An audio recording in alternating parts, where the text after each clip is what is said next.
إن الحمد لله نحمده ونستعينه ونستغفره ونعوذ بالله من شرور أنفسنا ومن سيئات أعمالنا من يهده الله فلا مضل له ومن يضلل فلا هادي له وأشهد أن لا إله إلا الله وأشهد أن محمدا عبده ورسوله صلى الله عليه وعلى آله وصحبه ومن استنى بسنته إلى يوم الدين. قال الله سبحانه وتعالى بعد أعوذ بالله من الشيطان الرجيم يا أيها الذين آمنوا اتقوا الله حق تقاته ولا تموتن إلا وأنتم مسلمون. وقال سبحانه وتعالى يا أيها الناس اتقوا ربكم الذي خلقكم من نفس واحدة وخلق منها زوجها وبث منهما رجالا كثيرا ونساء واتقوا الله الذي تساءلون به والأرحام إن الله كان عليكم رقيبا. وقال سبحانه وتعالى يا أيها الذين آمنوا اتقوا الله وقولوا قولا سديدا يصلح لكم أعمالكم ويغفر لكم ذنوبكم ومن يطع الله ورسوله فقد فاز فوزا عظيما. أما بعد فإن خير الحديث كتاب الله وخير الهدي هدي محمد صلى الله عليه وسلم وشر الأمور محدثاتها وكل محدثة بدعة وكل بدعة ضلالة وكل ضلالة في النار. أما بعد الحمد لله الذي هدانا لهذا وما كنا لنهتدي لولا أن هدانا الله. الحمد لله الذي خلقنا ورزقنا ولم يتركنا هملا بل أرسل إلينا رسولا صلى الله عليه وعلى آله وصحبه ومن تبعهم بإحسان إلى يوم الدين. اللهم اجعلنا منهم آمين يا رب العالمين. الحمد لله আল্লাহ সুবহানাহু ওয়া তাআলার দরবারে অসংখ্য প্রশংসা যে মহান রব আমাদেরকে আরেকটি জুমাবার আল্লাহর মসজিদে একত্রিত করেছেন, জুমার খুতবা শুনতে আসার তৌফিক দিয়েছেন। আমরা অন্তঃস্থল থেকে বলি আলহামদুলিল্লাহ। সুম্মা উসিকুম ওয়া নাফসি বিতাকওয়াল্লাহি সুবহানাহু ওয়া তাআলা। অতঃপর আমি আমার নিজেকে সহ আপনাদেরকে আল্লাহ সুবহানাহু ওয়া তাআলার তাকওয়া অবলম্বন করার জন্য ওসিয়ত করছি। ফাইন্না তাকওয়া হিয়া সাবাবুন নাজাহ ওয়া সাবাবুর রিজক। কেননা তাকওয়া হচ্ছে মুক্তির একটা পথ, তাকওয়া হচ্ছে রিজিক প্রাপ্তির একটা পথ। যেভাবে আল্লাহ সুবহানাহু ওয়া তাআলা বলেছেন, কামা ক্বালা আল্লাহু সুবহানাহু ওয়া তাআলা ومن يتق الله يجعل له مخرجا ويرزقه من حيث لا يحتسب। যে ব্যক্তি তাকওয়া অবলম্বন করবে আল্লাহ সুবহানাহু ওয়া তাআলা আপাত দৃষ্টিতে বন্ধ জায়গাতেও তার জন্য উত্তরণের একটা পথ করে দেবেন এবং এমন জায়গা থেকে তাকে রিজিক দান করবেন যা সে কখনো কল্পনাই করেনি। আল্লাহ সুবহানাহু ওয়া তাআলা আমাদেরকে তাকওয়াবানদের অন্তর্ভুক্ত করুন, আমিন। আল্লাহ সুবহানাহু ওয়া তাআলা জান্নাতকে বানিয়েছেন মুত্তাকি বান্দাদের জন্য। আল্লাহ সুবহানাহু ওয়া তাআলা বলেছেন সূরা আলে ইমরানের মধ্যে, ওয়াসারিউ ইলা মাগফিরাতিন মির রাব্বিকুম ওয়া জান্নাতিন আরদুহা আস-সামাওয়াতু ওয়াল আরদ। তোমরা দ্রুতগামী হও তোমাদের রবের ক্ষমার দিকে। ওয়াসারিউ ইলা মাগফিরাতিন মির রাব্বিকুম ওয়া জান্নাতিন আরদুহা আস-সামাওয়াতু ওয়াল আরদ। এবং ওই জান্নাতের দিকে তোমরা দৌড়াও, দ্রুতগামী হও যার প্রশস্ততা হচ্ছে আসমান এবং জমিন সমপরিমাণ। এবং এর পরপরই আল্লাহ সুবহানাহু ওয়া তাআলা বলেছেন উইদ্দাত লিল মুত্তাকিন। আল্লাহ সুবহানাহু ওয়া তাআলা এই জান্নাতকে বানিয়েছেন মুত্তাকি বান্দাদের জন্য। কিছুদিন আগে আমাদের কোরবানি গেল। আমরা কোরবানি করেছি কার জন্য? আল্লাহ সুবহানাহু ওয়া তাআলার জন্য। আল্লাহ সুবহানাহু ওয়া তাআলা আমাদেরকে আয়াত নাজিল করে, রাসূলুল্লাহ সাল্লাল্লাহু আলাইহি ওয়াসাল্লামকে আয়াত নাজিল করে আদেশ করলেন, কুল ইন্না সলাতি ওয়া নুসুকি ওয়া মাহইয়ায়া ওয়া মামাতি লিল্লাহি রাব্বিল আলামিন। যে বলুন আমার সালাত, আমার কোরবানি, আমার জীবন, আমার মৃত্যু সকল কিছু কার জন্য? আল্লাহ সুবহানাহু ওয়া তাআলার জন্য। নাকি মানুষদেরকে দেখানোর জন্য, নাকি মানুষ খুশি করার জন্য? সব কিছু কার জন্য? আল্লাহর জন্য। আমার জীবনও কার জন্য? আল্লাহর জন্য। আমার মৃত্যুও কার জন্য? আল্লাহর জন্য। আমার সালাতগুলো কার জন্য? আল্লাহর জন্য। আমার যত কোরবানি, যত ধরনের রিচুয়ালস আছে দিনের ক্ষেত্রে, এগুলো সবগুলো শুধুমাত্র আল্লাহ সুবহানাহু ওয়া তাআলার জন্য। এবং এটাই হচ্ছে ইখলাস। আমরা আপনাদের সাথে অনেকবার আলোচনা করেছি, লা তুসাম্মা আল-ইবাদাতু ইবাদাতান হাত্তা তুজাদু ফীহি শারতাইন। কোনো ইবাদত হিসেবে গণ্য হবে না যদি না সেখানে দুটো শর্ত পাওয়া যায়। তাদের মধ্যে একটি হচ্ছে আহাদুহুমা আল-ইখলাসু লিল্লাহি সুবহানাহু ওয়া তাআলা। একনিষ্ঠভাবে সেই কাজটি আল্লাহ সুবহানাহু ওয়া তাআলার জন্য করতে হবে। দুই নম্বর মুতাবাআত রাসূলি সাল্লাল্লাহু আলাইহি ওয়াসাল্লাম, রাসূলুল্লাহ সাল্লাল্লাহু আলাইহি সাল্লামের অনুসরণ সেখানে থাকতে হবে। আজকে আমাদের কোরবানিগুলো লোক দেখানো হয়েছে কিনা হয়নি বলেন তো? অবশ্যই লোক দেখানো হয়েছে। কার গরু কত বড়, সে কয়টা গরু দিচ্ছে, তাই না? মানুষ তাকে বলবে যে সে কোরবানি দিয়েছে, এতজনকে খাইয়েছে, এই জন্য কোরবানি আমরা দিচ্ছি। কিন্তু আল্লাহ সুবহানাহু ওয়া তাআলা আমাদেরকে জানিয়েও দিয়েছেন, লা ইয়ানালুল্লাহা লুহুমুহা ওয়ালা দিমাউহা ওয়ালাকিন ইয়ানালুহুত তাকওয়া মিনকুম। আল্লাহর কাছে পশুর যে গোশত, পশুর যে রক্ত রয়েছে সেটা আল্লাহর কাছে পৌঁছায় না, কিন্তু আল্লাহর কাছে কি পৌঁছায়? আত-তাকওয়া মিনকুম, তোমাদের যে তাকওয়া আছে সেটা আল্লাহর কাছে পৌঁছায়। সুবহানাল্লাহ। আত-তাকওয়া এই জিনিসটা বাইরে থেকে দেখা যায় কিনা বলেন তো? কে কত বড় তাকওয়াবান, কে কত বড় আল্লাহওয়ালা, কে আল্লাহর প্রতি সবচেয়ে সচেতন, এটা কি বাহির থেকে কখনো দেখা যায়? রাসূলুল্লাহ সাল্লাল্লাহু আলাইহি সাল্লাম ইউশিরু ইলা সাদরিহি সালাত মাররাত, তিনবার বুকের দিকে ইশারা করেছেন, করে বলেছেন আত-তাকওয়া হাহুনা, আত-তাকওয়া হাহুনা, আত-তাকওয়া হাহুনা। তাকওয়া হচ্ছে এখানে, তাকওয়া হচ্ছে এখানে, তাকওয়া হচ্ছে এখানে। যার মানে তাকওয়া বাহির থেকে আসলে দেখা যায় না, অথচ আল্লাহর কাছে সবচেয়ে সম্মানিত ব্যক্তি হচ্ছে ওই ব্যক্তি যার তাকওয়া বেশি। আল্লাহ সুবহানাহু ওয়া তাআলা সূরাতুল হুজুরাতের মধ্যে বলছেন, ইন্না আকরামাকুম ইনদাল্লাহি আতকাকুম, নিশ্চয়ই তোমাদের মধ্যে ইসমু তাফদিলের সিগায়, মানে সুপারলেটিভ ডিগ্রিতে দ্য মোস্ট, এটাকে কি বলে, honourable in the side of Allah Subhanahu wa তাআলা, আল্লাহর কাছে সবচেয়ে বেশি সম্মানিত হচ্ছে সেই ব্যক্তি আতকাকুম, যে মোস্ট পায়াস, যে বেশি আল্লাহর প্রতি সচেতন, যে আল্লাহর প্রতি বেশি কনসাস থাকে, ওই ব্যক্তি হচ্ছে আল্লাহর প্রতি, মানে আল্লাহর কাছে বেশি সম্মানিত। এখন কে আল্লাহর প্রতি সচেতন, কে আল্লাহকে সর্ব অবস্থায় খুশি করতে চায়, আল্লাহর কথা সবসময় স্মরণে রাখে, এটা কি বাইরে থেকে দেখা যায়? কখনো দেখা যায়? হ্যাঁ, কিছু বাহ্যিক আমল হয়তো আমরা দেখতে পারি, কিন্তু আসল তাকওয়াবান কে এটা জানেন কে? আল্লাহ সুবহানাহু ওয়া তাআলা। ইন্নাহু আলিমুম বিযাতিস সুদূর, আল্লাহ সুবহানাহু ওয়া তাআলা বলেছেন অন্তরের মধ্যে আমরা যেগুলো লুকিয়ে রাখি, একদম গোপন করে রাখি, সেটাও আল্লাহ সুবহানাহু ওয়া তাআলা জানেন, কারণ তিনি হচ্ছেন আল আলিম। আল্লাহর একটা নাম কি? আল আলিম, তিনি সকল কিছু জানেন। এই জন্য রাসূলুল্লাহ সাল্লাল্লাহু আলাইহি ওয়াসাল্লাম 1450 বছর আগে আমাদেরকে জানিয়ে গেছেন, ইন্নামাল আ'মালু বিন্নিয়াত ওয়া ইন্নামা লিকুল্লি ইমরিইন মা নাওয়া। রাসূল সাল্লাল্লাহু আলাইহি ওয়াসাল্লাম বলেছেন, প্রত্যেকটি কাজ নিয়তের উপর নির্ভরশীল, আর প্রত্যেক ব্যক্তি তাই পাবে যা সে নিয়ত করেছে।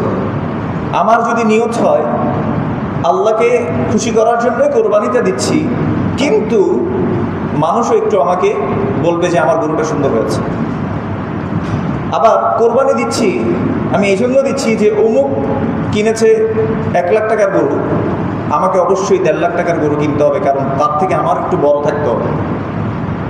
তাইলে সে আল্লাহর জন্যই কোরবানি করছে, কিন্তু সাথে আবার শরীক করেছে কাকে? মানুষের কাছে বড় হওয়াকে।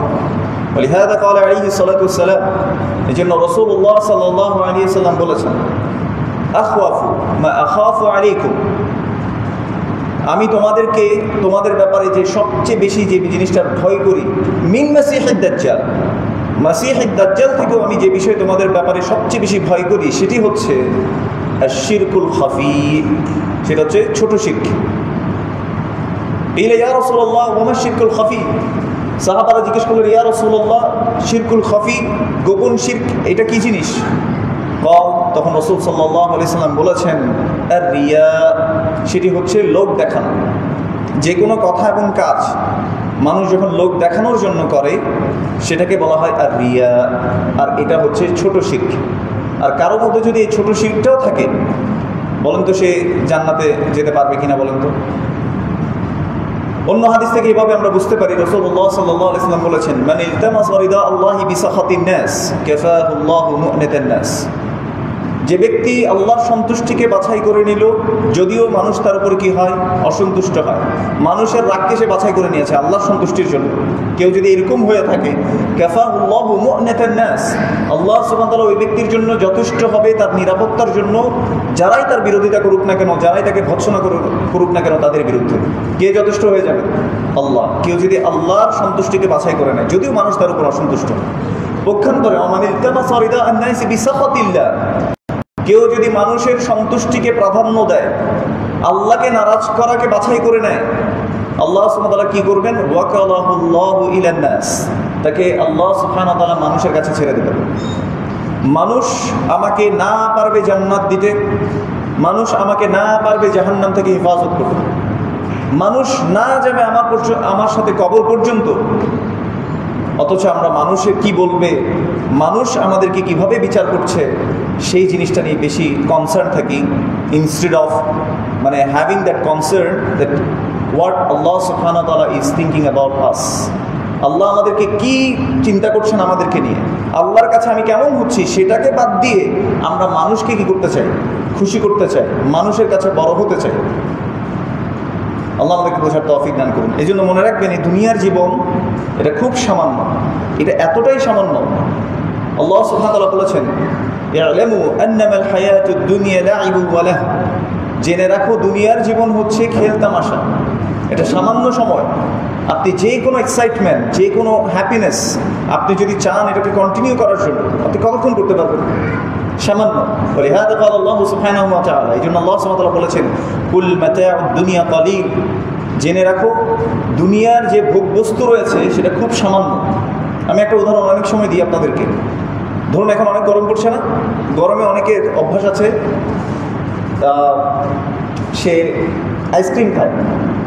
ধরুন অনেকের ম্যাঙ্গো আইসক্রিম পছন্দ, কারো চকলেট আইসক্রিম পছন্দ, কারো স্ট্রবেরি, বিভিন্ন ফ্লেভারে এখন আইসক্রিমগুলো পাওয়া যায়।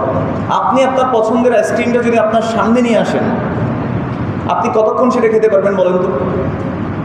5 মিনিট, 10 মিনিট, সর্বোচ্চ আধা ঘন্টা।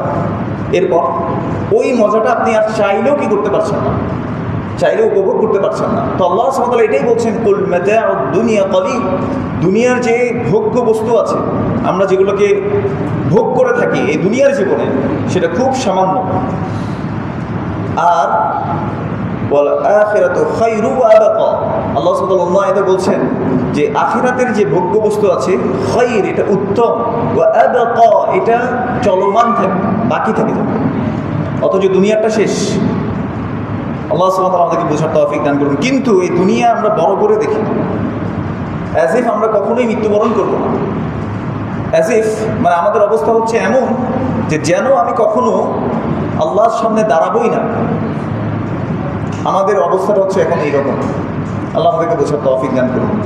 আমরা দিনের আল্লাহ রাসূল সাল্লাল্লাহু আলাইহি ওয়াসাল্লাম এত কষ্ট করে এই ইসলামকে আমাদের কাছে নিয়ে আসছেন, সেই ইসলামটাকে আমরা জানছি না, সেটাকে মানার চেষ্টা করছি না। শুনে শুনে আমরা কি করছি? দিন মানার চেষ্টা করি, নিজে করি না। নিজে আপনি দেখেন, বিদেশ যেতে হলেও যারা বিদেশে যায়, মনে করেন কেউ সৌদি আরব গেল, যাওয়ার আগেও সে 2-1টা আরবি শেখার চেষ্টা করে। আর যদি মনে করেন আরবি না শিখে সে ওখানে যায়, সে অন্তত চেষ্টা করে যে কীভাবে সে একটু কমিউনিকেট করতে পারে, কথাবার্তা কীভাবে বলতে হয় এটা সে শিখে নেয়। কেন? কারণ তার এই কাজটা শেখার মাধ্যমে সে তার রুজি রুটি কী করবে? অর্জন করবে, তাই না? তাহলে দুনিয়ার ক্ষেত্রে আমরা এই জিনিসটা বুঝছি। কোরআন কি বাংলা ভাষায় নাজিল হয়েছে? ইংরেজি ভাষায়, উর্দু, ফার্সি ভাষায়, কী ভাষায় হয়েছে বলেন তো? এটা কার ভাষা? আল্লাহ সুবহানাহু ওয়া তাআলা কোরআনুল কারীমের ভাষা। এটা রাসূলুল্লাহ সাল্লাল্লাহু আলাইহি ওয়াসাল্লাম, যার ব্যাপারে আমরা বলি ফিদাকা আবি ওয়া উম্মি ইয়া রাসূলুল্লাহ, হে রাসূলুল্লাহ আপনার জন্য আমার আব্বা আম্মা উৎসর্গ হোক, আপনার জন্য আমি আমার জান কুরবান করে দেব। ওই রাসূলুল্লাহ সাল্লাল্লাহু আলাইহি সাল্লামের ভাষা ছিল আরবি। ইন্না আনজালনাহু কুরআনান আরাবিয়্যান লাআল্লাকুম তাকিলুন। আল্লাহ সুবহানাহু ওয়া তাআলা বলেছেন, আমি এই কোরআনকে আরবি ভাষায় নাজিল করেছি। কেন? লাআল্লাকুম তাকিলুন, যাতে তোমরা আকল দিয়ে বুঝতে পারো। সুবহানাল্লাহ। কিন্তু এবার নিজেকে আমরা নিজেরা প্রশ্ন করব, আমরা কি আসলে আল্লাহর কথাটা বুঝতে চাই কিনা? আসলে কি আল্লাহর কথাটা আমরা বোঝার জন্য কোনো চেষ্টা করছি কিনা? আরবি ভাষা বাদ দেন, এখন কোরআনের অনেকগুলো অনুবাদ বের হয়েছে না? কোরআনের অনেকগুলো অ্যাপস বের হয়েছে না, যেখানে আপনার অর্থ সহ বোঝা যায়? সেখানেও আমরা কতটা আল্লাহর কথা বোঝার জন্য আমরা পড়ে পড়ে প্রতিদিন আমাদের দিনটাকে অতিবাহিত করি। অথচ এই কোরআনকে আল্লাহ সুবহানাহু ওয়া তাআলা বলেছেন, ইন্না হাযাল কুরআনা ইয়াহদি লিল্লাতী হিয়া আকওয়াম। আল্লাহ সুবহানাহু ওয়া তাআলা বলেছেন যে কোরআন মানুষকে একটা সরল সঠিক পথের দিকে নির্দেশনা দেয়, মানুষকে বিগের পিকচারটা দেখিয়ে দেয় যে তোমার লাইফের রিয়েলিটি আসলে কোথায়, কোথায় তুমি যাচ্ছ, কার কাছ থেকে এসেছিল, তোমার রবকে, এই জিনিসটা শিক্ষা দেয় আমাদেরকে আল কোরআনুল কারীম। রব আল্লাহ সুবহানাহু ওয়া তাআলা। দেখুন, রবকে যদি আমরা চিনতে পারি সঠিক অর্থে, তাহলে রবের উপর তাওয়াক্কুল করা আমাদের জন্য সহজ হয়ে যাবে, রবের ইবাদত করা আমাদের জন্য সহজ হয়ে যাবে। রব হচ্ছেন তিনি আল্লাযী ইউরাব্বিবু, যিনি আমাকে লালন পালন করেন। মিন আইন, কখন থেকে, মাতা, ক্বাবলা, আমরা এই পৃথিবীতে আসার আগে আল্লাহ সুবহানাহু ওয়া তাআলা আমাদের লালন পালন করেছেন। কিভাবে বলেন তো? আপনার মায়ের পেটে আপনি একটা তুচ্ছ পানি ছিলেন। আল্লাহ সুবহানাহু ওয়া তাআলা বলেছেন, ইন্না খালাকনাল ইনসানা মিন নুতফাতিন আমশাজিন নাবতালিহি ফাজআলনাহু সামিআন বাসীরা। আল্লাহ বলছেন আমাদেরকে, মানুষকে আল্লাহ সুবহানাহু ওয়া তাআলা তুচ্ছ একটা পানি থেকে সৃষ্টি করেছেন। আপনাদের যাদের বাচ্চা হয়েছে, আপনারা হয়তো এখন তো আল্ট্রাসাউন্ড করে দেখতে পারেন, তাই না? 3 মাস পরে আস্তে আস্তে হার্টবিট আসে। ডাক্তার আপনাকে একটা টেস্ট দিয়ে যে একটা আলট্রা করে আসে যে বাচ্চার হার্টবিট আসছে কিনা। ছোট একটা গোশতের টুকরা, ওটার মধ্যে একটা হার্টবিট চলে আসছে 3 মাস পর থেকে, তাই না? এই হার্টবিট ওই তখন থেকে স্টার্ট হয়ে আপনি আজকের দিন পর্যন্ত যখন আমার কথা শুনছেন, সে আজকের দিন পর্যন্ত এই হার্ট কন্টিনিউ পাম্প করে যাচ্ছে। আপনি কখনো আমার হার্টকে বলেছিলাম যে হার্ট সুন্দর করে একটু পাম্প করো? তাহলে এটার প্রতিপালন কে করছেন বলেন তো? আল্লাহ সুবহানাহু ওয়া তাআলা। এই হার্ট পাম্পের মধ্যে যদি কোনো একটা সমস্যা হয়ে যায়, তখন আমরা বলি এটা হার্ট অ্যাটাক করেছে, হার্ট স্ট্রোক করেছে, হার্টের মধ্যে ব্লক হয়ে গেছে, বলি কিনা? বলি না? কিন্তু এত সুন্দরভাবে যে তিনি আমাকে পরিচালনা করছেন, তিনি যে দেখাশোনা করছেন, কোনোদিন আমি কি আল্লাহকে বলেছি আলহামদুলিল্লাহ আল্লাহ আপনি আমাকে সুস্থ রেখেছেন? কোনোদিন কি আমরা সুন্দরভাবে আল্লাহর সামনে দাঁড়িয়েছি, আল্লাহ আমাকে এত নিয়ামত দিয়েছেন না চাইতে? কে কে চোখ আল্লাহর কাছ থেকে চেয়ে এসছেন বলেন তো? কেউ চান না। কে কে আপনার শ্রবণ শক্তি আল্লাহর কাছ থেকে চেয়ে আসছেন বলেন তো? কেউ চান না। এই মায়ের পেট থেকে আপনাকে আস্তে আস্তে একটা গোশতের পিণ্ড থেকে আল্লাহ সুবহানাহু ওয়া তাআলা হার্ট দিয়েছেন, আপনার শরীর অঙ্গ প্রত্যঙ্গকে সৃষ্টি করেছেন। আল্লাহ সুবহানাহু ওয়া তাআলা বলেছেন ইউসাউবিরুকুম ফিল আরহামি কাইফা ইয়াশা। আল্লাহ সুবহানাহু ওয়া তাআলা বলেছেন তিনি যেভাবে চেয়েছেন তোমাকে সেভাবে সুন্দর আকৃতিতে তোমাকে সৃষ্টি করেছেন। আজকে যদি আমাদের হাতের আঙ্গুলগুলো এরকম না হয়ে হাঁসের পায়ের মতো এইভাবে জোড়া লাগানো হতো, একটু চিন্তা করেন তো ওই জীবনটার কথা। নাকটা এখানে না হয়ে যদি এখানে হইতো। এই জন্য আল্লাহ সুবহানাহু ওয়া তাআলা বলেছেন, আল্লাহ মানুষকে সৃষ্টি করেছেন কিভাবে? ফি আহসানি তাকওয়িম, সুন্দর অবয়বে আল্লাহ আমাদেরকে সৃষ্টি করেছেন। আমরা সুন্দর কার দৃষ্টিতে?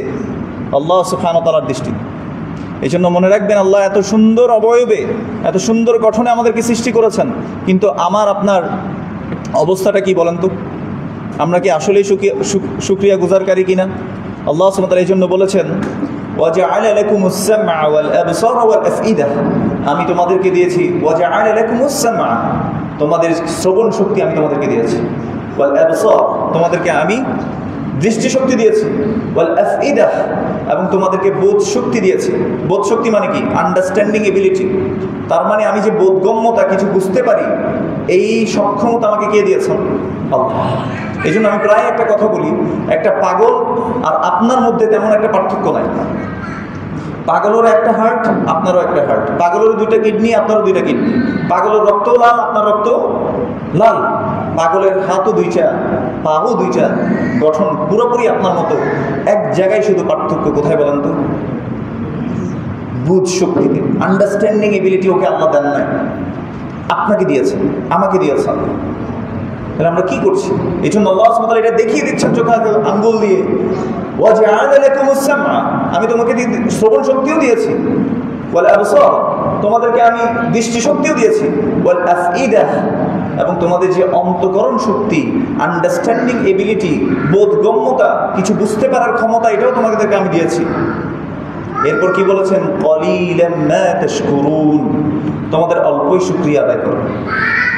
এই যে একটু আগে বললাম, আমরা আমাদের সুস্থতা নিয়ে কখনো আল্লাহর কাছে শুকরিয়া করিনি। রাসূলুল্লাহ সাল্লাল্লাহু আলাইহি ওয়াসাল্লাম বলেছেন একটি হাদিসের মধ্যে, মান আসবাহা মিনকুম আমিনান ফি সিরবিহি ওয়া আফান ফি জাসাদিহি ওয়া ইনদাহু কুতু ইয়াওমিহি ফাকান্নামা হিজাত লাহু ad-দুনিয়া বিহাদাফিরিহা। রাসূল সাল্লাল্লাহু আলাইহি ওয়াসাল্লাম তিনটি নিয়ামতের ব্যাপারে বলেছেন, যাকে এই তিনটি জিনিস দেওয়া হয়েছে যেন তাকে দুনিয়ার সকল নিয়ামত দিয়ে দেওয়া হয়েছে। সে তিনটি জিনিস কি? মান আসবাহা মিনকুম আমিনান ফি সিরবিহি, যে তোমাদের মধ্যে সকালে উপনীত হলো তার একটা সুন্দর বাসস্থান আছে, নিরাপদ একটা বাসস্থান আছে। একটু ফিলিস্তিনের ভাই বোনদের কথা চিন্তা করেন, সিরিয়ার ভাই বোনদের কথা চিন্তা করেন, যাদের প্রত্যেকটা মুহূর্তে এই ভয় থাকে যে এখনই এসে একটা মিসাইল পড়বে, এখনই এসে একটা বম পড়বে, আমরা সবাই মারা যাব। তারা মৃত্যুর জন্য সর্ব অবস্থায় প্রস্তুত, তাদের নিরাপত্তা নাই, একটা আতঙ্কের মধ্যে তারা থাকছে। কিন্তু আমাকে আপনাকে আল্লাহ সুবহানাহু ওয়া তাআলা তাদের থেকে কি উত্তম অবস্থায় রাখেন নাই? তাদের থেকে কি নিরাপদ অবস্থানে রাখেন নাই? রাসূল সাল্লাল্লাহু আলাইহি ওয়াসাল্লাম বলেছেন, মান আসবাহা মিনকুম আমিনান ফি সিরবিহি, যে ব্যক্তি সকালে উপনীত হলো তার একটা নিরাপদ বাসস্থান আছে, মুআফান ফি জাসাদিহি, এবং তার নিরাপদ একটা শরীর আছে, তার মানে রোগবালাইহীন, আল্লাহ সুবহানাহু ওয়া তাআলা একটা সুস্থ শরীর দিয়ে তাকে সকালে উপনীত করলো। ওয়া ইনদাহু কুতু ইয়াউমিহি, এবং তার কাছে ওই দিনের খাবার মজুদ আছে। এখানে কেউ এমন আছেন নাকি যে আজকে বাসায় গিয়ে খেতে পারবেন না? কেউ আছে? নাই আলহামদুলিল্লাহ, তার মানে সবার খাবার আছে। আমরা জানি যে আমার খাবারটা আছে, আমার জন্য আজকের দিনের খাবার। কারো যদি এই তিনটা নিয়ামত থাকে, রাসূলুল্লাহ সাল্লাল্লাহু আলাইহি ওয়াসাল্লাম বলেছেন, ফাকান্নামা হাইজাত লাহু দুনিয়া বিহাদাফিরিহা, তাকে যেন দুনিয়ার সকল কিছুই দিয়ে দেওয়া হবে, সকল নিয়ামত তার কাছে দিয়ে দেওয়া হবে। সুবহানাল্লাহ।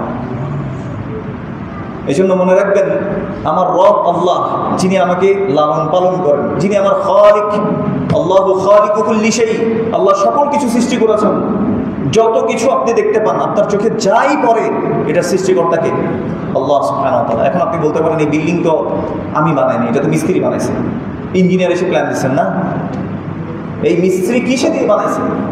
সিমেন্ট দিয়ে। সিমেন্টটা কোথেকে আসছে? পৃথিবীস্থ জিনিস থেকেই তিনি বানিয়েছেন। তাহলে মানুষ শুধুমাত্র মডিফায়ার হতে পারে, কোনো একটা জিনিসকে আর একটা রূপ দিতে পারে, কিন্তু কোনো কিছু নাই থেকে সৃষ্টি করতে পারেন কে? আল্লাহ সুবহানাহু ওয়া তাআলা। তিনি হচ্ছেন বাদিউস সামাওয়াতি ওয়াল আরদ, তিনি আমার খালিক, তিনি হচ্ছেন মালিক, তিনি সকল কিছুর মালিক। এই জন্য আমরা কি বলি?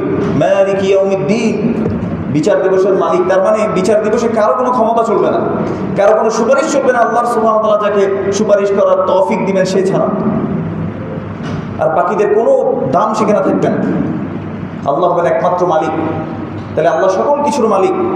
আল্লাহ যাকে চান, কুলিল্লাহুম্মা মালিকাল মুলক তু'তিল মুলকা মান তাশা, আল্লাহ বলেছেন যে বলো যে সকল মালিকদের মালিক আল্লাহ আপনি, তু'তিল মুলকা মান তাশা, আপনি যাকে ইচ্ছা তাকে মালিকানা দেন, অর্থাৎ ক্ষমতা দেন। ওয়া তানজিউল মুলকা মিম্মান তাশা, যার কাছ থেকে ইচ্ছা তার কাছ থেকে আপনি মালিকানা কেড়ে নেন, ক্ষমতা কেড়ে নেন। ওয়া তুইজ্জু মান তাশা, আল্লাহ আপনি যাকে ইচ্ছা তাকে ইজ্জত দান করেন, সম্মান দান করেন। ওয়া তুযিল্লু মান তাশা, যাকে ইচ্ছা তাকে আপনি অপমান অপদস্থ করেন। বিয়াদিকাল খাইর, সকল কল্যাণ আল্লাহ আপনার হাতে। আল্লাহ বলতে এইভাবে শিখিয়ে দিয়েছেন। তাইলে মালিকানা, ক্ষমতা দেওয়ার মালিক, নেয়ার মালিক, সম্মান দেওয়ার মালিক, সম্মান নিয়ে যাওয়ার মালিক, সবগুলোকে কার হাতে? আল্লাহর হাতে। বিয়াদিকাল খাইর, আল্লাহ সুবহানাহু ওয়া তাআলা বলতে শিখিয়ে দিয়েছেন, সে রবকে আমরা ভুলে যাই। আল্লাহ খালিক, আল্লাহ মালিক, আল্লাহ হচ্ছেন আল মুদাব্বির, যিনি সকল কিছু কি করেন? পরিচালনা করেন। কোন আল্লাহর প্রিয় বান্দা, কোন আল্লাহর নবী, কোন আল্লাহর ওয়ালি, কোন বুজুর্গ বান্দা, কোন মুহাদ্দিস, কোন মুফাসসির, কোন আলিম, কোন দায়ী, কেউ আল্লাহর পরিচালনায় শরীকানা নাই। একমাত্র পরিচালনা কে করেন? আল্লাহ। এটা আমার কথা না, আল্লাহ সুবহানাহু ওয়া তাআলা বলছেন সূরাতুস সাজদার মধ্যে, ইউদাব্বিরুল আমরা মিনাস সামাই ইলাল আরদ, আকাশ থেকে জমিন পর্যন্ত যত কিছু পরিচালিত হয় একমাত্র পরিচালনা কে করেন? আল্লাহ সুবহানাহু ওয়া তাআলা। কেউ যদি মনে করে কোনো গাউস, কোনো কুতুব, কোনো আবদাল, কোনো ওয়ালি, কোনো আল্লাহর বুজুর্গ বান্দা, কোনো আল্লাহর মুহাদ্দিস, মানে এই দুনিয়ার জীবনে মুহাদ্দিস হয়েছে, মুফাসসির হয়েছে, আলিম হয়েছে, দায়ী হয়েছে, এদেরকে আল্লাহ ব্যবহার করে পৃথিবী পরিচালনা করেন, কেউ যদি এটা মনে করে তাহলে এই কোরআনের এই আয়াতকে সে অস্বীকার করব। আপনার কাছে হয়তো খারাপ লাগতে পারে, আল্লাহর কারো মুখাপেক্ষী নাকি মুখাপেক্ষী না? উত্তর দেন তো, আল্লাহ কারো কি মুখাপেক্ষী নাকি মুখাপেক্ষী না? কারো মুখাপেক্ষী না। দলিল নেবেন সূরাতুল ইখলাস, সবাই তো জানেন তাই না? আমরা সবাই জানি 3 বার পড়লে 1 বার কোরআনের খতমের সওয়াব হয়, এই জন্য সবাই দেখবেন বসে বসে 3 বার করে পড়ে ফেলে, শর্টকাটে চলে যায়। কিন্তু সূরাতুল ইখলাস কখনো কি আমরা বুঝতে চেষ্টা করেছি এখানে কার পরিচয় রয়েছে? এখানে আল্লাহর পরিচয় রয়েছে। আল্লাহ বলতে শিখে দিচ্ছেন কুল হুয়াল্লাহু আহাদ, বলেন আল্লাহ এক এবং অদ্বিতীয়, তিনি ইউনিক, তার সমতুল্য আর কেউ নেই। আল্লাহুস সামাদ, আল্লাহ হচ্ছেন আস-সামাদ, এটা আল্লাহর নাম এবং আল্লাহর গুণ। আস-সামাদ মানে সবাই আল্লাহর মুখাপেক্ষী, কিন্তু আল্লাহ কারো মুখাপেক্ষী নয়। এমনকি রাসূলুল্লাহ সাল্লাল্লাহু আলাইহি ওয়াসাল্লাম বলছেন যে হাদিসে কুদসিতে আল্লাহ বলছেন, যদি পৃথিবীর সমস্ত মানুষ তাকওয়াবান অন্তরের মানুষ হয়ে যায়, সবাই যদি আল্লাহর আনুগত্য করে, তাহলেও আল্লাহর রাজত্বে বিন্দু পরিমাণ কোনো কিছু বৃদ্ধি পাবে না। আর সবাই যদি আল্লাহর অবাধ্যতা করে, আল্লাহর বিরোধিতা করে, তাহলে আল্লাহর যে মালিকানা রয়েছে তার মালিকানা থেকে বিন্দু মাত্র কোনো কিছু কমবে না। তার মানে বুঝতে পারছেন আল্লাহ কারো মুখাপেক্ষী নয়, আল্লাহ পরিচালনার ক্ষেত্রে মুখাপেক্ষী নয়। আর রাজ্জাক কে? আল্লাহ। যিনি একমাত্র রিজিক দেন তিনি হচ্ছেন আল্লাহ। আল্লাহ ছাড়া কেউ রিজিক দেয় না, কোনো বাবা রিজিক দেয় না, কোনো গাউস রিজিক দেয় না, কোনো ওয়ালি রিজিক দেয় না, কোনো পীর রিজিক দিতে পারে না। আল্লাহ বলছেন আল্লাহু হুয়ার রাজ্জাক যুল কুওয়াতিল মাতিন ইয়ারযুকু মান ইয়াশা ওয়া ইয়াকদির। আল্লাহ হচ্ছেন তিনি রিজিক দাতা, তিনি যাকে ইচ্ছা তাকে রিজিক দেন এবং যার কাছ থেকে ইচ্ছা তার কাছ থেকে রিজিককে সংকুচিত করে রাখেন। এটা কে দেন বলেছেন? আল্লাহ।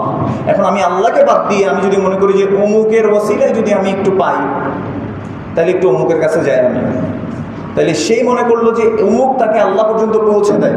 আর এই বিশ্বাসটা হচ্ছে খ্রিস্টান, ইহুদি, নাসারা, কাফেরদের বিশ্বাস। আমার কথা বিশ্বাস করার দরকার নাই। সূরা আজ-জুমার, আমার সাথে একটু বলেন তো কোন সূরা?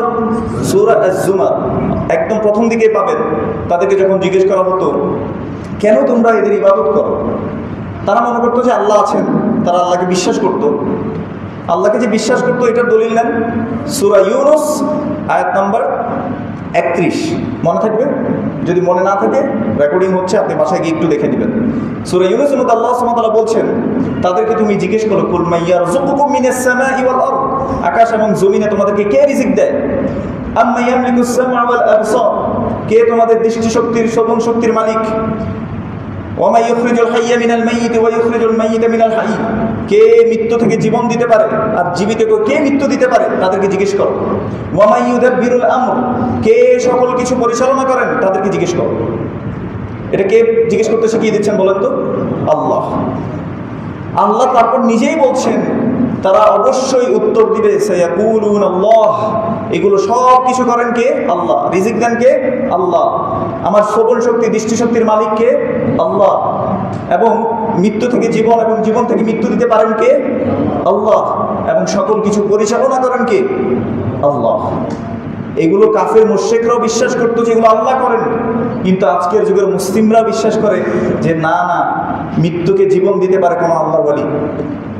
এটা শুনেছেন না ওয়াজের মধ্যে? শুনেছেন কিনা আপনারা? জীবন মানে মৃত ছিল, এটাকে জীবন দিয়ে দিয়েছে। তাহলে এটা কার গুণ, কে নিয়ে ফেলছে বলেন তো? এটা ছিল আল্লাহর গুণ, আল্লাহর গুণ। এখন আপনারা আমাকে প্রশ্ন করতে পারেন যে অমুক নবী তো এই জিনিসটা করেছিল, অমুক নবী তো একটা মৃত মানুষকে জীবিত করে ফেলেছিল। আচ্ছা বলেন তো অমুক নবী যে করেছে এটা কার আদেশে হয়েছে? এখন আপনি বলতে পারেন যে আল্লাহর উদ্দেশ্য যদি নবীর হয় তাহলে আল্লাহর আদেশে ওয়ালির হবে না কেন? যুক্তি দেন এরকম। দেখেন আল্লাহর আদেশে যে নবী করেছেন এটা আল্লাহ সুবহানাহু ওয়া তাআলা কোরআনুল কারীমের মধ্যে উল্লেখ করে দিয়েছে, এটার একটা দলিল আছে। আর আপনার ওয়ালি যে কাউকে মৃত্যু থেকে জীবিত করেছে সেটার কোনো দলিল নাই, কোনো প্রমাণ নাই। এটার দলিল হচ্ছে সামি'না, আমরা শুনেছিলাম। অমুক হুজুর আসছিল আমাদের এলাকায়, তিনি এই ঘটনা বর্ণনা করেছেন। আমার পীর সাহেব আসছিলেন আমার এলাকায়, তিনি এই ঘটনা বর্ণনা করেছিলেন। কিন্তু এই ঘটনার কোনো কি নাই, সত্যতা নাই, দলিল নাই, প্রমাণ নাই। যেমন আপনি যাকে আল্লাহর ওয়ালি মনে করছেন সে আল্লাহর ওয়ালি হতেও পারে, নাও হতে পারে। এখন আপনি বলবেন যে অমুক ওলির তো অনেক কারামত, তিনি বাতাসে উড়ে যান, পানির উপরে হাঁটেন, কখনো বদনা মেরে দেন, বাঘ মরে যায়, এই এলাকায় মারেন, অমুক এলাকায় বাঘ মরে যায়। আপনারা এই ঘটনাগুলো শুনছেন না? আচ্ছা এবার বলেন, আপনাদেরকে একটা সহজ প্রশ্ন করি, আপনারা রাগ করতেছেন? সহজ একটা প্রশ্ন করি, মনে করেন যে বড় পীর আপনারা যাদেরকে বলেন, আব্দুল কাদের জিলানী রাহিমাহুল্লাহ রাহমাতান ওয়াসিআ, আল্লাহ তাকে রহম করুন। তিনি অনেক বড় একজন আলিম ছিলেন এবং হাম্বলি ফিকের একজন আলিম ছিলেন। তাকে আপনারা বড় পীর বলে আমাকে বিশ্বাস করে না বাংলাদেশের সমাজের মধ্যে। ওনার অনেক কারামত বলা হয়, তাই না? কারামত আপনারা বুঝেন তো কারামত কি? ওনার অনেকগুলো কারামত আছে না? আপনাকে যদি এখন জিজ্ঞেস করি বলেন তো বড় পীর আব্দুল কাদের জিলানীর এক একটা কারামত আপনি বলেন তো, একটা একটা করে বলেন। আপনি একটা দুইটা তিনটা মায়ের পেটে কোরআন মুখস্থ করে ফেলছিল, বাঘ আসছিল, বাঘকে মেরে ফেলছিল, অনেকগুলো বলতে পারবেন না গুলো গুনে? এবার আপনাদেরকে প্রশ্ন করি, আবু বকরের কয়টা কারামত আপনি জানেন? একটু হাত তুলবেন। 3টা অন্তত বলতে হবে, জানেন কি না কেউ? তার মানে বোঝা যাচ্ছে আবু বকর রাদিয়াল্লাহু তাআলা আনহু আল্লাহর ওয়ালি ছিলেন না। ওমর রাদিয়াল্লাহু তাআলা আনহু চিনেন তো সবাই, খোলাফায়ে রাশিদিনদের একজন, যার ব্যাপারে রাসূলুল্লাহ সাল্লাল্লাহু আলাইহি ওয়াসাল্লাম এই 10 জন সাহাবীকে জান্নাতের সুসংবাদ পৃথিবীতে দিয়েছেন, তাদের মধ্যে একজন না ওমর রাদিয়াল্লাহু তাআলা আনহু? ওনার কয়টা কেরামত আপনি গুনতে পারবেন বলেন তো? মানে একদিকে রাখবেন আব্দুল কাদের জিলানী রাহিমাহুল্লাহু তাআলা, ওনার কি, আরেকদিকে আবু বকর, ওমর, ওসমান, আলী রাদিয়াল্লাহু আনহুম আজমাইন খোলাফায়ে রাশিদিন, ওনাদের কয়টা কেরামত আপনি জানেন? সুবহানাল্লাহ। অথচ আমরা কারামত দিয়ে বলি চিনতে চাই। আমরা একটু আগে বলেছি আল্লাহর কাছে সবচেয়ে সম্মানিত কে? ইন্না আকরামাকুম ইনদাল্লাহি আতকাকুম, নিশ্চয়ই তোমাদের মধ্যে সবচেয়ে সম্মানিত হচ্ছে আল্লাহর কাছে সেই ব্যক্তি যার তাকওয়া বেশি। আর রাসূল সাল্লাল্লাহু আলাইহি ওয়াসাল্লাম কি বলেছেন? তাকওয়া বাইরে থেকে দেখা যায় না, তিনি বলেছেন আত্তাকওয়া হাহুনা, বুকের দিকে ইশারা করে বলেছেন যে তাকওয়া হচ্ছে এখানে। তার মানে কে কতটা আল্লাহ সম্পর্কে সচেতন, কে কতটা আল্লাহ ভীরু, কে কতটা আল্লাহর প্রতি মানে সকল কিছু আল্লাহর জন্যই করতে চায়, এটা কি বাইরে থেকে অন্তর কি পড়া যায়? যায় না। কিন্তু এই যে আবু বকরের কেরামত আপনি জানেন না, ওমরের কেরামত আপনি জানেন না, ওসমানের কেরামত রাদিয়াল্লাহু আনহুম আজমাইন, আলী রাদিয়াল্লাহু আনহুম আজমাইন, এই 4 জনের কেরামত, কারো কেরামত আপনি জানেন না। কিন্তু তাদের ব্যাপারে, তারা সহ যত সাহাবী আছে সবার ব্যাপারে তারা যে আল্লাহর ওয়ালি, তারা যে আল্লাহর প্রতি সন্তুষ্ট ছিল, আল্লাহ যে তাদের উপর সন্তুষ্ট ছিল, এই দলিল আল্লাহ সুবহানাহু ওয়া তাআলা কোরআনে নিজে বলেছেন রাদিয়াল্লাহু আনহুম ওয়া রাদু আনহু। তারাও আল্লাহর উপর সন্তুষ্ট, আল্লাহ তাদের উপরে সন্তুষ্ট। এই সার্টিফিকেট কে দিয়েছেন? আল্লাহ স্বয়ং নিজে। কিন্তু আপনার এলাকায় আপনি যাকে পীর সাহেব বানাইছেন, আপনি যাকে আল্লাহর ওয়ালি মনে করেন, আপনি যাকে আল্লাহর বুজুর্গ বান্দা মনে করেন, তার কোনো সার্টিফিকেট কি আপনার কাছে আছে? সুবহানাল্লাহ। এই জন্য মনে রাখবেন রাসূলুল্লাহ সাল্লাল্লাহু আলাইহি ওয়াসাল্লাম বলেছেন কুল্লু উম্মতি ইয়াদখুলুনাল জান্নাহ, আমার উম্মতের, আমি কি আমার পকেট থেকে কোনো কথা বলছি?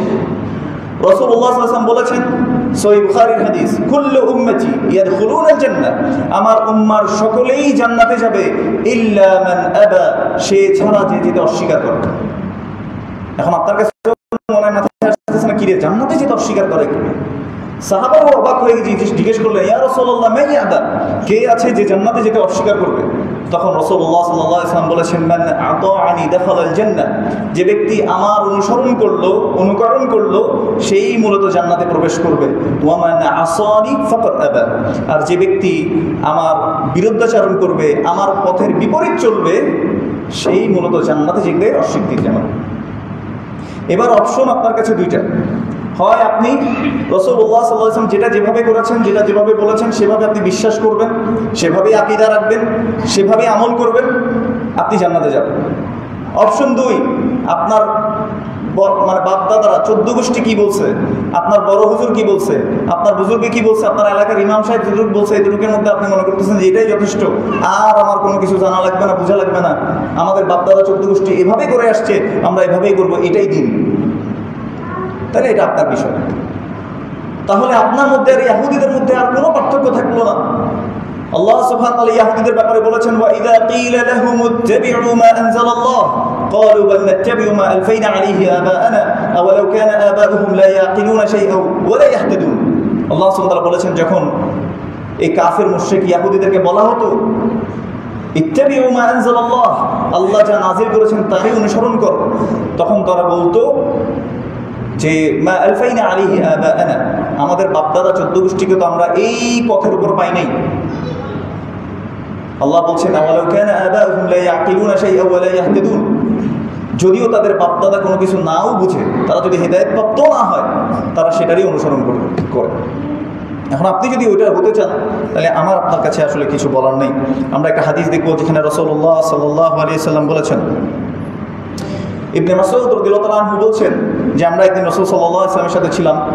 খাত্তালানা রাসূলুল্লাহ সাল্লাল্লাহু আলাইহি ওয়াসাল্লাম খাত্ত, রাসূল সাল্লাল্লাহু আলাইহি ওয়াসাল্লাম একদিন আমাদের সামনে একটা দাগ আঁকলেন, সোজা একটা দাগ দেখে বললেন, এই মানে দাগটা এঁকে তিনি বললেন, হাযা সাবিলুল্লাহ, এটা হচ্ছে আল্লাহর পথ। তিনি একটা দাগ এঁকে বললেন, এটা হচ্ছে কিসের পথ? এটা হচ্ছে আল্লাহর পথ। সুম্মা খাত্তা খুতুতান আন ইয়ামিনিহি ওয়া আন শিমালিহি, এরপর তিনি ডান দিকে আরো কয়েকটা দাগ আঁকলেন, বাম দিকে আরো কয়েকটা দাগ আঁকলেন। তিনি প্রথমে কি করলেন? একটা সোজা দাগ আঁকলেন, সোজা দাগ এঁকে বললেন, হাযা সাবিলুল্লাহ, এটা হচ্ছে আল্লাহর পথ। সুম্মা খাত্তা খুতুতান আন ইয়ামিনিহি ওয়া আন শিমালিহি, অতঃপর তিনি ডান দিক থেকে কিছু দাগ আঁকলেন, বাম দিক থেকেও কিছু দাগ আঁকলেন। আর ওই দাগগুলো টেনে তিনি বললেন, হাদিহি সুবুলুন আলা কুল্লি সাবিলিন মিনহা শাইতান, এইগুলো হচ্ছে আরো কিছু পথ। মানে আমি তো আল্লাহর পথ তোমাদেরকে দেখিয়ে দিলাম, আর এই যে ডানে আর বামে অনেকগুলো পথ দেখেছি, পথ এঁকে দিয়েছি, সেগুলো সবগুলোর মুখের মধ্যে কি আছে? আলা কুল্লি সাবিলিন মিনহা শাইতান ইয়াদউ ইলাইহি, প্রত্যেক পথের মানে শুরুতে একটা শয়তান আছে, সেই শয়তানগুলো ওই পথের দিকে মানুষকে ডাকছে। এই হাদিস থেকে কি বুঝতে পারেন বলেন তো? রাসূলুল্লাহ সাল্লাল্লাহু আলাইহি ওয়াসাল্লাম তার পথটাকে দেখিয়ে দিয়েছেন যে হাদা সাবিলুল্লাহ, এটা হচ্ছে আল্লাহর পথ, যে পথের দিকে আমি ডাকছি। আল্লাহ সুবহানাহু ওয়া তাআলা এই জন্য কোরআনুল কারীমে আয়াত নাযিল করে বলেছেন, কুল হাদিহি সাবিলি আদউ ইলাল্লাহি আলা বাসীরা, যে হে নবী আপনি বলেন যে এটাই হচ্ছে আল্লাহর পথ এবং এই পথে আমি ডাকি আলা বাসীরাতিন, প্রমাণ সহকারে। অর্থাৎ আল্লাহ যে কোরআন নাযিল করেছে, আল্লাহ যে ওয়াহী দিচ্ছে, সেই ওয়াহীর অনুযায়ী আমি মানুষকে ডাকি। আনা ওয়া মান ইত্তাবা'আনি, এবং আমিও ডাকি, আমাকে যারা অনুসরণ করে তারাও এভাবেই ডাকে। অর্থাৎ আল্লাহ রাসূল সাল্লাল্লাহু আলাইহি ওয়াসাল্লাম যতটুকু যেভাবে বলেছেন সেভাবেই তারা ডাকে। আর রাসূল সাল্লাল্লাহু আলাইহি ওয়াসাল্লাম কি বলেছেন এরপরে? ওয়া খাত্তা খুতুতান আন ইয়ামিনিহি ওয়া আন শিমালিহি, ডানে এবং বাঁয়ে আল্লাহ রাসূল সাল্লাল্লাহু আলাইহি ওয়াসাল্লাম আরও কিছু দাগ আঁকলেন এবং তিনি বললেন, আলা কুল্লি সাবিলিন মিনহা শাইতান, এবং প্রত্যেক পথের উপরে একটা শয়তান আছে, ইয়াদউ ইলাইহি, ওই পথের দিকে মানুষকে ডাকছে। দেখবেন কিছু মানুষ, আমরা আপনাদেরকে বলছি যে রাসূল সাল্লাল্লাহু আলাইহি ওয়াসাল্লাম যেটা যেভাবে করেছেন সেটা সেভাবে করেন, রাসূল সাল্লাল্লাহু আলাইহি ওয়াসাল্লাম যেটা যেভাবে করেন নাই সেটা সেভাবে করতে যেয়েন না, তাহলে আপনি বিভ্রান্ত হবেন। তখন কিছু মানুষ আসবে, বলবেন যে আমরা তো রাসূল সাল্লাল্লাহু আলাইহি ওয়াসাল্লামকে ভালোবাসি, এটাই যথেষ্ট, অতএব ভালোবাসার কারণে যা ইচ্ছা তাই করব, ভালোবাসার কারণে আমি সব করতে পারবো, এভাবে করেছেন। কিন্তু রাসূল সাল্লাল্লাহু আলাইহি ওয়াসাল্লাম যেটা যেভাবে শেখান নাই, সেটা যদি কেউ সেভাবে করে আর মনে করে যেটা আল্লাহর কাছে প্রিয়, সে যেন বলতে চাচ্ছে যে এই কাজটা আল্লাহর কাছে অনেক প্রিয়, আর রাসূল সাল্লাল্লাহু আলাইহি ওয়াসাল্লাম আমাদেরকে শিখিয়ে যেতে পারেন নাই। নাউযু বিল্লাহি মিন যালিক। অর্থ কি এরকমই দাঁড়ায় না? আল্লাহ আমাদেরকে বোঝার তৌফিক দান করুন। এই জন্য মনে রাখবেন, অনেকগুলো পথ আছে যেগুলো আমাদেরকে বিভ্রান্তির দিকে ডাকছে। কিছু দায়ী আছে, ডাকনেওয়ালা আছে, যারা আপনাদেরকে বলবে যে আসেন অমুকের দরবারে, কেউ ফেরে না খালি হাতে, এভাবে করে আপনাদেরকে ডাকবে। অথচ আল্লাহ রাসূল সাল্লাল্লাহু আলাইহি সাল্লাম বলেছেন, আব্দুল্লাহ ইবনে আব্বাস তার চাচাতো ভাই ছিলেন, তাকে বলেছেন, ইযা সাআলতা ফাসআলিল্লাহ, তোমার যদি কিছু চাইতে হয় তুমি আল্লাহর কাছে চাইবে। ওয়া ইযা ইসতাআনতা, যদি তোমার কোনো সাহায্য প্রয়োজন হয়, ফাসতাইন বিল্লাহ, তাহলে তুমি শুধুমাত্র আল্লাহর কাছে তোমার সাহায্য চাইবে। এটা শিক্ষা দিয়েছেন কে? রাসূলুল্লাহ সাল্লাল্লাহু আলাইহি ওয়াসাল্লাম। আর আমার আপনার ওয়াইজ এসে, এই এলাকার মধ্যে ওয়াইজ এসে বলছেন, আসুন খাজার বাবা দরবারে, কেউ ফিরে না খালি হাতে। কে সত্যবাদী? এবার আপনি নিজে বলেন। রাসূল সাল্লাল্লাহু আলাইহি ওয়াসাল্লাম একমাত্র আল্লাহর কাছে দোয়া করতে শিখিয়েছেন। এই কথাটা যখন বলা হয়, বলেছে তোরা তো ব্যক্তি ওয়াহাবি। আপনাদের এখানে বলে না, তোরা তো ব্যক্তি ওয়াহাবি। আর রাসূল সাল্লাল্লাহু আলাইহি ওয়াসাল্লামের কথা বলার কারণে কেউ যদি ওয়াহাবি ডাকে, আর আপনি রাসূল সাল্লাল্লাহু আলাইহি ওয়াসাল্লাম যেটা যেভাবে বলেছেন সেটা সেভাবে করার কারণে যদি কেউ আপনাকে ভৎসনাও করে, আপনার জন্য সুসংবাদ। রাসূল সাল্লাল্লাহু আলাইহি ওয়াসাল্লাম বলেছেন, বাদাআল ইসলামু গরীবান ওয়া সায়াউদু কামা বাদাআ গরীবান ফাতুবা লিল গুরাবা। রাসূল সাল্লাল্লাহু আলাইহি ওয়াসাল্লাম বলেছেন, ইসলাম শুরু হয়েছিল আগন্তুকের মতো, অল্প কিছু মানুষকে নিয়ে, অর্থাৎ যখন তিনি তাওহীদের কথা মানুষের কাছে সরিয়ে দিচ্ছিলেন, তখন এই উত্তম মানুষটাকে, রহমাতুল লিল আলামিনকে মানুষ বলেছিলেন পাগল। বলেছিলেন কিনা বলেন নাই? বলেছেন। তাকে বলেছিলেন সে হচ্ছে সমাজ বিভক্তকারী। বলা হয়েছিল নাকি হয় নাই? কারণ সমাজের বিরুদ্ধে, সমাজে একটা প্রথা চলছিল, সেখানে লাত মানাত উজ্জা পূজা করা হতো, তাদেরকে আল্লাহর মধ্যস্থতাকারী মনে করা হতো। কিন্তু সেখানে রাসূল সাল্লাল্লাহু আলাইহি ওয়াসাল্লাম এসে বললেন যে না, তোমরা এগুলোকে ডেকো না, তোমরা শুধু কাকে ডাকো? আল্লাহকে ডাকো। আজকেও আপনার সমাজে দেখবেন কিছু মধ্যস্থতাকারীকে বানিয়ে নেওয়া হয়েছে। এখন আর ওই লাত মানাত উজ্জার স্টাইলে আর নাই, এখন হাত পা ছাড়া এই স্টাইলে আছে। বাকিটা আপনারা বুঝেন, যাদেরকে মধ্যস্থকারী বানানো হয়েছে। এখন এই কথা বলার কারণে রাসূল সাল্লাল্লাহু আলাইহি ওয়াসাল্লামকে 1450 বছর আগে গিয়ে যদি আরবের কাফের মুশরিকরা পাগল বলে থাকে, আরবের কাফের মুশরিকরা জাদুকর বলে থাকে, আরবের কাফের মুশরিকরা শায়র কবি বলে থাকে, তাহলে এই যুগে এসেও কেউ যদি রাসূলুল্লাহ সাল্লাল্লাহু আলাইহি ওয়াসাল্লামের সঠিক অর্থে অনুসারী হয়ে থাকে, তাদেরকে ভৎসনা করা হবে। রাসূলুল্লাহ সাল্লাল্লাহু আলাইহি ওয়াসাল্লাম এই জন্য বলেছেন, লা তাযালু তাইফাতুম মিন উম্মতি যাহিরিনা আলাল হক লা ইয়াদুরুহুম মান খাযালাহুম ওয়া লা ইউখালিফুহুম। রাসূল সাল্লাল্লাহু আলাইহি ওয়াসাল্লাম আমার উম্মতের মধ্যে একটা দল থাকবে যারা সর্বদা সত্যের উপরে অটল থাকবে।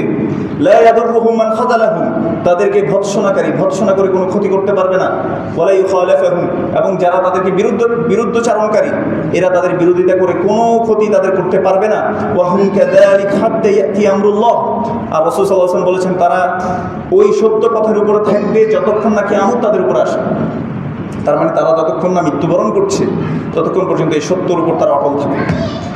রাসূল সাল্লাল্লাহু আলাইহি ওয়াসাল্লাম বলেছেন, বাদা আল ইসলামু গরীবান, ইসলাম শুরু হয়েছিল অল্প কিছু মানুষকে নিয়ে, ওয়া সায়াউদু কামা বাদা গরীবান, এবং আসল ইসলাম যেটা, সত্যিকার ইসলাম যেটা, সেটা আবারও অল্প কিছু মানুষের কাছে ফিরে যাবে। ফাতুবা লিল গুরাবা, রাসূল সাল্লাল্লাহু আলাইহি ওয়াসাল্লাম বলেছেন তুমি সুসংবাদ দাও যখন তারা অপরিচিত হতে পারবে। তার মানে সমাজের মধ্যে আপনি যখন সঠিক সুন্নাহকে অনুসরণ করবেন, রাসূল সাল্লাল্লাহু আলাইহি ওয়াসাল্লামকেই ভালোবেসে রাসূল সাল্লাল্লাহু আলাইহি ওয়াসাল্লাম যেটা যেভাবে শিখিয়েছেন সেটা সেভাবেই করবেন, আপনি সমাজের মধ্যে হয়ে যাবেন মানে একটা অপরিচিত ব্যক্তি। সুবহানাল্লাহ, এটা 1450 বছর আগে রাসূলুল্লাহ সাল্লাল্লাহু আলাইহি ওয়াসাল্লাম বলে গেছেন। এজন্য হতাশ হব না আমরা ইনশাআল্লাহ। আল্লাহ সুবহানাহু ওয়া তাআলা আমাদেরকে সত্যিকার অর্থে সিরাতুল মুস্তাকিমের উপর থাকার তৌফিক দান করুন, এবং আমাদেরকে রাসূল সাল্লাল্লাহু আলাইহি ওয়াসাল্লামকে ভালোবেসে তার অনুসরণ করার তৌফিক দান করুন। আমিন। মনে রাখবেন, লা ইউমিনু আহাদুকুম হাত্তা আকুনা আহাব্বা ইলাইহি মিন ওয়ালিদিহি ওয়া ওয়ালাদিহি ওয়ান নাসি আজমাইন। ও কামা ক্বালা আলাইহিস সালাতু ওয়াস সালাম, রাসূল সাল্লাল্লাহু আলাইহি ওয়াসাল্লাম বলেছেন, তোমাদের কেউ ততক্ষণ পর্যন্ত ঈমানদার হতে পারবে না যতক্ষণ না আমি তোমাদের কাছে, তোমাদের মা বাবা, তোমাদের সন্তান সন্ততি, পৃথিবীতে যত মানুষ আছে, হোক সমাজ, হোক সেটা তোমার বাপদাদা, হোক সেটা তোমার পীর সাহেব, হোক সেটা তোমার আল্লাহর ওয়ালি, তুমি যাকে মনে করছো, সেও যদি রাসূল সাল্লাল্লাহু আলাইহি ওয়াসাল্লামের বিরুদ্ধে কোনো কিছু শিখায়, রাসূল সাল্লাল্লাহু আলাইহি ওয়াসাল্লামের শিক্ষার বিপরীত কোনো কিছু শিখায়, সেটাকে ছুঁড়ে ফেলে রাসূল সাল্লাল্লাহু আলাইহি ওয়াসাল্লামকে ভালোবেসে রাসূল সাল্লাল্লাহু আলাইহি ওয়াসাল্লামের অনুসরণ করতে হবে। যতক্ষণ এটা করতে না পারবো, রাসূল সাল্লাল্লাহু আলাইহি ওয়াসাল্লাম বলছে, লা ইউমিনু আহাদুকুম, তোমাদের কেউ ততক্ষণ পর্যন্ত ঈমানদারই হতে পারবে না। আল্লাহ আমাদেরকে সত্যিকার অর্থে রাসূল সাল্লাল্লাহু আলাইহি ওয়াসাল্লামের উপরে ঈমান এনে, আল্লাহ সুবহানাহু ওয়া তাআলার উপরে ঈমান এনে আল্লাহ আমাদেরকে মৃত্যুবরণ করার তৌফিক দান করুন। আমিন। এবং আমাদেরকে মুসলিম না হয়ে যাতে আমরা মৃত্যুবরণ না করি, আল্লাহ সুবহানাহু ওয়া তাআলা আমাদেরকে মুসলিম হয়ে মৃত্যুবরণ করার তৌফিক দান করুন, এবং আমাদের সকল ভুল ত্রুটিকে আল্লাহ সুবহানাহু ওয়া তাআলা ক্ষমা করে দিন, এবং আল্লাহ সুবহানাহু ওয়া তাআলা সকল প্রকার জানা শিরক, অজানা শিরক, ছোট গুনাহ, বড় গুনাহ থেকে আল্লাহ সুবহানাহু ওয়া তাআলা আমাদের সবাইকে হেফাজত করুন। আকুলু কাওলি হাযা ওয়া আস্তাগফিরুল্লাহ লি ওয়া লাকুম ওয়া লিসাইরিল মুসলিমিন ফাস্তাগফিরুহু ইন্নাহু হুয়াত তাওয়াবুর রাহিম।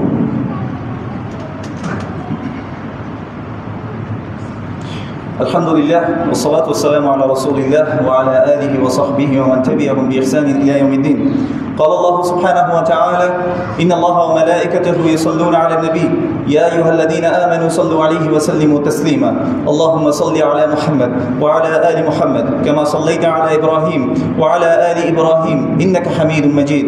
اللهم بارك على محمد وعلى آل محمد كما باركت على إبراهيم وعلى آل إبراهيم إنك حميد مجيد. اللهم ارض عن كل صحابة رضي الله عنهم أجمعين، خصوصا منهم أبي بكر وعمر وعثمان وعلي رضي الله عنهم أجمعين.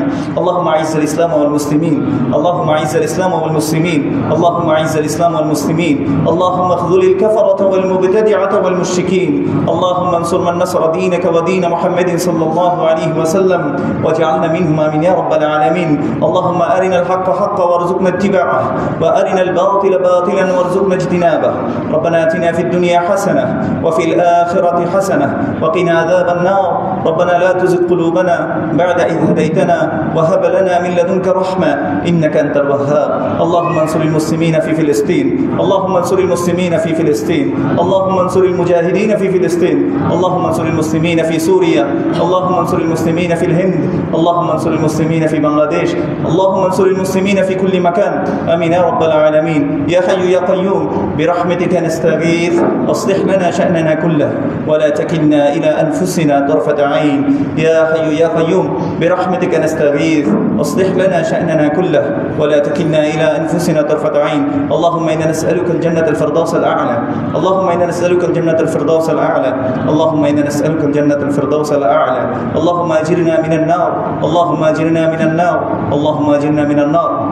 اللهم إنا نسألك الصحة والعفة والأمانة وحسن الخلق والرضا بالقدر. آمين يا رب العالمين. سبحان ربك رب العزة عما يصفون وسلام على المرسلين والحمد لله رب العالمين. أقم الصلاة.